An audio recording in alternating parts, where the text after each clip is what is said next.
Why does your scanner show the P1153 engine code? What does it mean? P1153 is a diagnostic trouble code for heated oxygen sensor insufficient switching, bank 1 sensor 2.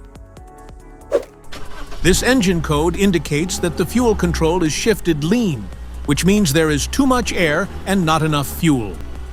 Under this circumstance, stop driving and repair your vehicle immediately.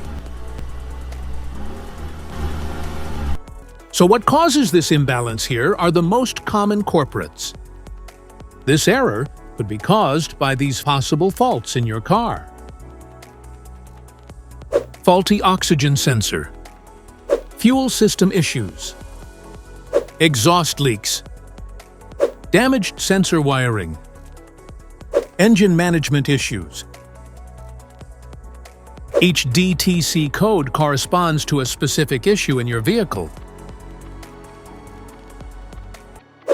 This engine code appears in a wide range of vehicles, including mostly models from General Motors like Chevrolet, GMC, Buick, Cadillac, as well as other brands like Honda, Acura, Toyota, and many European manufacturers. If you want to fix this error code, let us know in the comments section. We will definitely make the video on your demand. If you like this video, don't forget to subscribe to our channel. Thanks for watching.